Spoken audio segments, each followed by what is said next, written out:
Presiden Turki Recep Tayyip Erdogan menegaskan pada Senin 23 Januari bahwa Swedia jangan berharap akan mendapatkan dukungan dari Turki untuk bisa menjadi anggota NATO.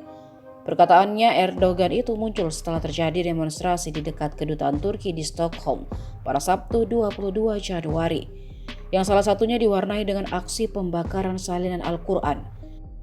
Demonstrasi anti-Turki dan menolak usulan Swedia bergabung dengan Pakta Pertahanan Atlantik Utara atau NATO telah meningkatkan ketegangan antara Swedia dan Turki. Padahal Swedia tengah membutuhkan dukungan Turki untuk bisa bergabung dengan NATO. Pada akhir pekan lalu, politisi sayap kanan Rasmus Paludan diketahui berdemonstrasi di luar kedutaan Turki di Stockholm dengan membakar salinan Al-Quran. Aksi unjuk rasa tersebut mendapat izin dari pemerintah Swedia. Reuters melaporkan Menteri Luar Negeri Swedia Tobias Billström menolak untuk segera mengomentari pernyataan Erdogan tersebut. Dalam sebuah pernyataan tertulis, dia menyampaikan ingin lebih dulu memahami dengan tepat apa yang telah dikatakan oleh Presiden Erdogan.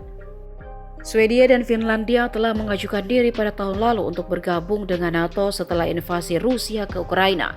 Untuk bisa bergabung, semua atau 30 negara anggota harus menyetujui tawaran mereka. Turki belum rela Swedia bergabung. Ankara telah mengatakan bahwa Swedia khususnya harus terlebih dahulu mengambil sikap yang lebih jelas terhadap apa yang dilihatnya sebagai teroris, terutama militan Kurdi dan kelompok yang disalahkan atas upaya kudeta 2016 di Turki. Sementara itu, juru bicara Kementerian Luar Negeri Amerika Serikat, Ned Price, mengatakan Finlandia dan Swedia telah siap untuk bergabung dengan NATO. Namun dia menolak berkomentar apakah Washington menganggap komentar Erdogan terbaru berarti menutup kesempatan bagi Swedia untuk bisa bergabung dengan NATO. Price mengatakan kepada wartawan bahwa membakar buku-buku suci bagi banyak orang adalah tindakan yang sangat tidak pantas. Pembakaran Al-Quran dilakukan oleh Rasmus Paludan, pemimpin partai politik sayap kanan Denmark garis keras.